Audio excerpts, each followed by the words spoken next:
पाहू शकतो की काँग्रेसचे नेते जे आहेत ते आता सध्या सांगलीच्या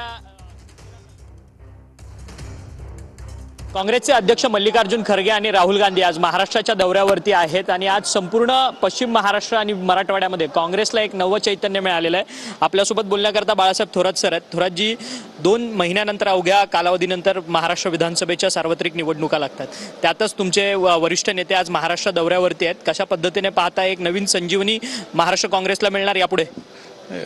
स्वतः राहुलजी आणि खरगे साहेब येत आहेत। स्वर्गीय पतंगराव कदम यांचा पुतळ्याचं अनावरण आहे। पतंगरावजी आमच्याकरता एक ज्येष्ठ व्यक्तिमत्व होतं। काँग्रेस म्हणून त्यांनी काम केलेलं उल्लेखनीय काम त्यांचं कायम राहिलेलं आहे। त्यांच्या पुतळ्याचं अनावरण आहे आणि खरं म्हणजे काँग्रेसमध्ये चैतन्य तर पूर्णपणे राज्यामध्ये आहे।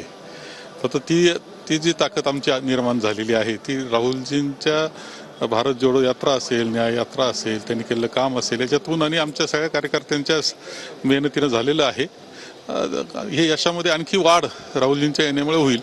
खरं तर छत्रपती शिवाजी महाराजांचा पुतळा मालवण इथल्या राजकोट किल्ल्यावरती पडला, त्याचे जे स्ट्रक्चरल काम करणारा जो अभियंता होता जयदीप आपटे, त्याला काल रात्री पोलिसांनी अटक केली आहे। खरं तर 26 ऑगस्ट पासून तो व्यक्ती फरार होता।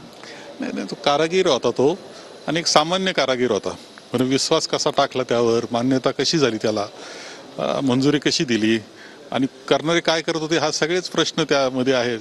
दुर्दैवानं इतकं महत्त्वाच्या व्यक्तिमत्वाचं आमचं सगळ्यांचं श्रद्धास्थान असलेले छत्रपती शिवाजी महाराज, त्यांचं पुतळ्याचं अनावरण, कोट्यावधी रुपयाचा खर्च आणि त्यानंतर झालेली ही अवस्था, ही खरं म्हणजे